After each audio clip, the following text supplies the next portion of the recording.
Bonjour tout le monde, j'espère sincèrement que vous allez bien. Dans cette vidéo, je vais vous parler des 9 raisons qui vous empêchent de commencer à gagner de l'argent avec les trading. Si vous avez des difficultés à gagner de l'argent avec les trading aujourd'hui et que beaucoup de personnes que vous pouvez témoigner sont en train de les faire, c'est parce qu'il y a nécessairement une de ces raisons que je vais vous présenter ici qui vous empêche encore d'exploser vos résultats dans les trading. Alors tout ce que je vais vous demander, c'est de suivre cette vidéo jusqu'à la fin car je vais commencer raison par raison et chaque raison te permettra de comprendre une autre raison. Ce sont les raisons qui sont interconnectées, d'accord? La toute première raison qui vous empêche à commencer à gagner de l'argent avec les trading, c'est manque d'éducation de base. Manque d'éducation de base, je ne vais pas beaucoup parler ici, c'est que vous vous lancez dans les trading. D'abord, les trading, c'est une activité comme les autres activités, que ce soit les médecins, les comptables, les avocats et tout ça. Alors, quand vous vous lancez dans une activité, quand vous vous lancez fraîchement dans une activité, vous devrez avoir au minimum les connaissances de base avant d'espérer gagner de l'argent avec cette activité, ce qui est tout à fait naturel, d'accord? Alors, pour ce qui concerne les trading, vous devrez savoir au moins les structures du marché et comment anticiper les mouvements du marché. En maîtrisant les simples choses comme la structure du marché ou l'anticipation du prix sur les marchés, ça peut directement vous permettre à commencer à faire vos premiers dollars ou premiers euros grâce au trading. La deuxième raison qui vous empêche de commencer à gagner de l'argent grâce au trading est manquer de stratégies valables. On peut apprendre une stratégie bien sûr et commencer à l'appliquer, mais on n'est pas sûr que c'est une stratégie valable. Alors, comment savoir si une stratégie est bien sûr valable? Pour savoir la validité d'une stratégie, il faut seulement la backtester. En backtestant une stratégie, vous pouvez savoir que cette stratégie elle est bien sûr valable ou elle n'est pas valable. Et il y a plusieurs stratégies dans le trading et je peux vous assurer aujourd'hui toutes les stratégies ne sont pas valables. Alors, à chaque fois que vous apprenez une stratégie, ayez le temps vous-même de backtester cette stratégie pour arriver à une conclusion que c'est une stratégie valable ou pas. La troisième chose qui vous empêche à commencer à gagner de l'argent avec les trading, c'est la méconnaissance des limites de votre stratégie ou de vos stratégies. D'accord? Ce que vous devrez savoir dans le trading est que toutes les stratégies ont leurs limites. Les stratégies peuvent marcher selon certaines conditions du marché et ne pas marcher selon certaines autres conditions du marché. Oh, il y a beaucoup de marchés. Chaque stratégie que vous pouvez apprendre ne sera pas valide selon toutes les conditions du marché ou ne marchera pas selon toutes les conditions du marché. C'est pourquoi vous devrez absolument savoir les limites de votre stratégie. Savoir que si votre stratégie est limitée selon cette condition du marché. C'est pourquoi ce qui arrive trop souvent, un YouTuber ou un trader peut publier une stratégie sur YouTube. Vous êtes là, vous voyez qu'en regardant, vous voyez très bien que la stratégie marche. Vous apprenez, mais vous êtes tombé sur la vidéo 6 mois ou une année après. En essayant d'implémenter la stratégie sur l'actuelle condition du marché, vous trouvez que la stratégie ne marche plus. Tout ça parce que toutes les stratégies ont leurs limites. Vous devez savoir que les personnes qui tradent presque tous les jours, ou les day traders, ont plusieurs stratégies qui les permettent de trader selon chaque condition du marché. Dans cette condition du marché, il va adapter une stratégie qui marche dans cette condition du marché. Dans cette autre condition du marché, il y a aussi une autre stratégie qu'il doit appliquer. Alors, toutes les stratégies ne fonctionnent pas dans toutes les conditions du marché, d'accord? Alors, quand vous apprenez une stratégie, ne vous focalisez pas surtout comment bien appliquer cette stratégie, mais cherchez aussi à savoir les limites de votre stratégie, d'accord? La quatrième raison qui vous empêche de commencer à gagner de l'argent avec le trading, c'est manque de discipline et de la patience. La discipline, c'est quoi? J'avais déjà fait beaucoup de vidéos sur la discipline. Mais ici, je vais vous expliquer en bref. La discipline, c'est seulement mettre certaines règles avant de prendre une position. Par exemple, selon votre stratégie, vous pouvez avoir comme première règle attendre une confirmation. Deuxième règle, calculer d'abord les ratios risque-gain. Troisième règle, vérifier si la stratégie est conforme à l'actuelle condition du marché. Quatrième règle, le money management et le lot size à engager. Alors, la discipline dans le trading va intervenir quand vous devrez vous forcer à respecter ces règles. Concernant la patience, vous devrez savoir que dans le trading, nous passons au moins 80% de notre temps en train d'attendre des bonnes configurations. Ou aussi, on peut passer plusieurs temps en attendant que les prix dessinent nos configurations et aussi attendre la validation de nos confirmations avant de prendre une position. Alors, si vous n'êtes pas patient, ce qui va arriver, vous allez prendre certaines positions avant d'attendre toutes les confirmations. C'est pourquoi sur ce point ici, j'ai lié discipline et patience, car la discipline va vous obliger à être patient sur les marchés, d'accord? Cinquième raison, c'est tout simplement se donner le temps de grandir. C'est que vous devrez savoir que le trading, c'est comme toute autre activité. Nous avons les niveaux débutants, intermédiaire, avancé ou expérimenté, et puis il y a aussi les niveaux de la maîtrise. Vous devez vous donner des temps d'escalader tous ces échelons. Partir du niveau débutant au niveau intermédiaire, ça demande beaucoup de temps. Partir aussi du niveau intermédiaire au niveau avancé, ça demande aussi beaucoup de temps. Et en fait, le niveau de la maîtrise demande énormément de temps pour être achevé. C'est pourquoi vous devez vous donner le temps dans le trading. Si vous êtes débutant aujourd'hui, acceptez d'être débutant et apprenez pour arriver au niveau intermédiaire. Et si vous êtes au niveau intermédiaire, acceptez et apprenez pour arriver au niveau avancé ou expérimenté.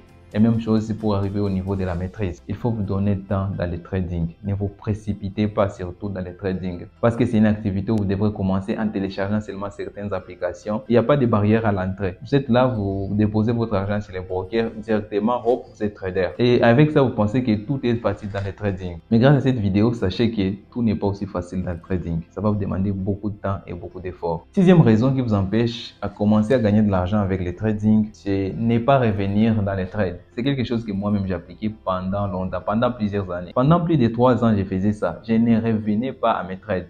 Tout ce que je faisais, je regardais seulement mes statistiques sur la plateforme MT4 et aussi avec FTMO. Au moins, il y a un peu d'avantage. Je regardais seulement sur FTMO quels sont les trades que j'ai pris. Chose que vous devrez faire. Revenez à chaque fois. Par exemple, vous avez tradé lundi, mardi, mercredi jusqu'au vendredi. Vous avez la journée de samedi pour revenir encore durant toute la semaine et regarder trade par trade quelles sont les conditions qui vous ont permis de prendre position sur les marchés. Et s'il y a quelque chose que vous devez modifier, vous notez ça pour l'appliquer dans les séances à venir. Ce qui va vous permettre d'avancer très rapidement dans le trading. Moi, il y a quelques mois seulement, je peux dire qu'il y a 9 ou 8 mois que j'ai commencé à revenir dans mes trades de cette façon. Je dois revenir à la fin de la semaine, regarder trade par trade, essayer de repenser encore ma façon de prendre des positions. Ça, je suis sûr et je vous garantis que ça va vous permettre à commencer à vous faire de l'argent dans le trading, car ça vous permettra d'avancer aussi rapidement. La septième raison, j'en ai aussi été victime, c'est penser en termes de salaire. Le trading, on a toujours cette envie de remplacer notre boulot ordinaire au trading, où nous voulons remplacer nos activités principales avec le trading. Alors, en remplaçant le trading avec notre travail ou nos activités génératrices de revenus, ce qui arrive trop souvent,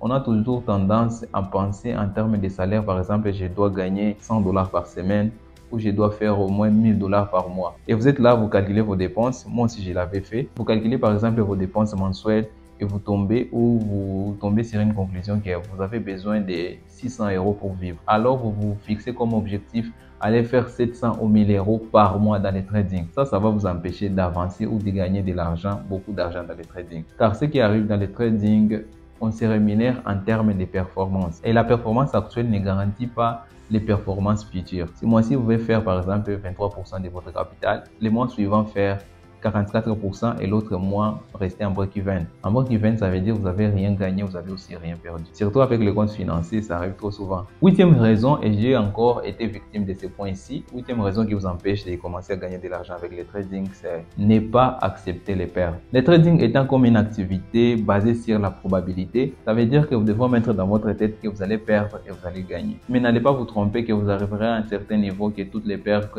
vont automatiquement disparaître. Au moins dans le trading, ça marche pas de cette façon. Alors ici à ce niveau, je vais vous conter une histoire, quelque chose qui m'est arrivé et qui a fait à ce que j'ai perdu mon tout premier compte FTMO à 10 000 $. C'était un compte financier. Et sur cette chaîne, j'avais publié une vidéo dans laquelle je vous ai présenté comment j'ai perdu un compte à 10 000 $. C'était un compte MyForex Fund. Alors écoute l'histoire d'un compte FTMO. Avec le compte FTMO, les premiers mois, j'avais fait 315 $. J'avais gagné plus en confiance. Les mois suivants, j'avais comme objectif de faire 500 $. 500 $ au minimum. Alors, il est arrivé, il manquait seulement quelques jours avant la fin du mois, j'avais déjà 280 de gains sur mon compte à 10 000 $. 280 $, c'est déjà beaucoup. Mais je voulais encore faire plus pour atteindre les 500 $. D'accord? Il est 13h30, je dois prendre une position sur le gold.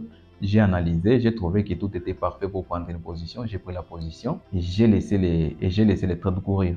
Je suis parti faire une petite sieste. En me réveillant, j'ai vu que j'ai perdu 80 $ sur cette position. Après avoir perdu 80 $ sur cette position, je suis revenu à 200 $ de gains. 200 $ de gains, c'est déjà OK. Mais moi, comme j'ai l'objectif de faire 500 $, j'ai trouvé ça. J'ai pas pu consommer cette perte. Parce que moi, je pensais déjà que l'or pouvait me donner les 220 $ manquants pour arriver à 500 $. Alors, qu'est-ce que j'ai fait? J'ai switché sur l'autre actif, c'était les US 30 ou les Dow Jones, pour chercher d'autres opportunités. D'abord, récupérer les 80 $ et puis faire encore 220 $ de plus avant la fin du mois. À ce moment-là, c'était après une nouvelle économique. Les marchés étaient en train de fluctuer, comme c'est toujours normal après une grosse nouvelle économique, une grosse annonce économique, d'accord? J'ai cherché désespérément les points d'entrée dans cette fluctuation. J'ai pris la première position avec 5 de l'autre size et j'ai perdu la position.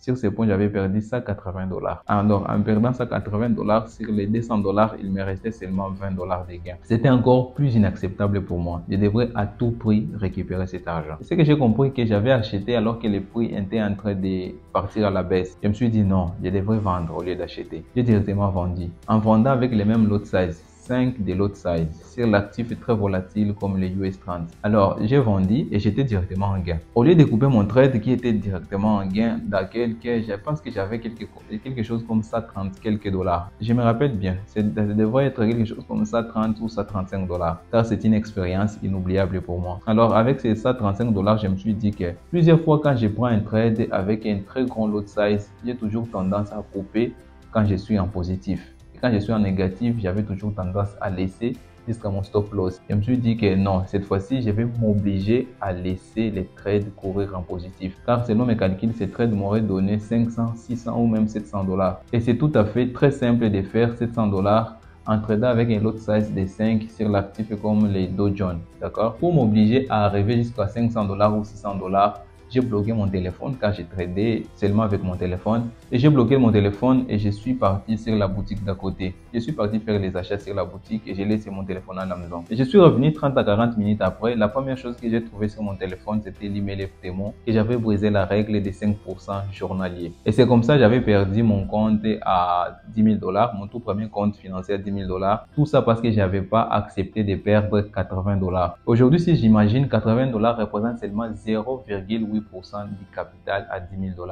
Perdre 0,8%, c'est quelque chose de très normal dans le trading. Je peux dire que c'est excellent dans le trading, perdre moins de 1% sur un trade. Les trades étaient bien calculés, l'analyse était bien faite parce que je n'avais pas compris à l'époque que le trading c'est avant tout probabilité. Je peux gagner et comme je peux perdre et que les performances passées ne pouvaient pas garantir les résultats présents. Comme ça, j'avais perdu mon compte à 10 000 $. C'est pourquoi le plus important dans le trading, c'est accepter d'encaisser les gains. De la même façon, accepter d'encaisser les pertes. Neuvième raison qui vous empêche de progresser ou de gagner de l'argent avec le trading, c'est vous comparer avec d'autres traders. Le trading à ce niveau ici, je vais le comparer à l'art. Vous pouvez voir un artiste en train de peindre un tableau. Dans quelques heures seulement, il peut le vendre à 10 000, 500, même 1 million $. Et vous pensez, waouh, cet artiste a gagné a fait 1 million $. En quelques heures seulement. Mais la vérité est que derrière cet artiste, il y a beaucoup d'années d'expérience et il y a aussi beaucoup d'échecs qui lui a permis de faire cet exploit en quelques heures seulement. C'est la même chose avec les traders qui gagnent beaucoup d'argent en quelques heures seulement. Derrière eux, il y a beaucoup d'expérience et beaucoup de comptes cramés sur lesquels ils peuvent s'appuyer aujourd'hui pour faire les exploits dans le trading. Et vous pouvez aller sur Instagram et sur les autres réseaux sociaux, vous pouvez trouver les traders qui sont en train de transformer quelques dizaines de dollars ou d'euros en des centaines de milliers de dollars ou d'euros. Moi aujourd'hui, je peux vous confirmer que c'est tout à fait faisable. D'ailleurs, avant l'arrivée des pro firmes, c'était à la mode à l'époque, les flyping. On avait des petits comptes à 50 $, qu'on faisait tout pour les amener à des milliers de dollars. Surtout avant l'arrivée des pro firmes, c'était la seule chance de trader avec un capital conséquent. Il fallait déposer un petit 100 $ et puis chercher les bonnes opportunités pour faire les flyping et amener les petits comptes à 100 $ jusqu'à 2 000 $, 3 000, 4 000, 5 000 $. Et après ça, qu'on pouvait prendre des petits trades en respectant le money management. Alors, si vous êtes au début dans le trading, je vous en supplie, ne vous comparez pas avec ces traders qui peuvent faire beaucoup des exploits ou ces exploits dans le trading. Sachez seulement que derrière ces exploits, il y a beaucoup d'années et beaucoup de comptes cramés. Alors acceptez votre niveau et donnez-vous le temps. Surtout, je vous ramène à la 5e raison. Donnez-vous le temps de grandir dans le trading. C'était ça les 9 raisons qui empêchent beaucoup de traders à commencer à se faire de l'argent avec le trading. Si vous avez aimé la vidéo, n'oubliez pas de la liker et de la partager. Si vous êtes nouveau sur cette chaîne, ici je parle qui dit trading. Si c'est un sujet qui vous intéresse, n'oubliez pas de vous abonner et activer la cloche de notification pour ne pas rater les prochaines vidéos. D'ici là, portez-vous bien, on se retrouve très rapidement pour d'autres vidéos. Ciao!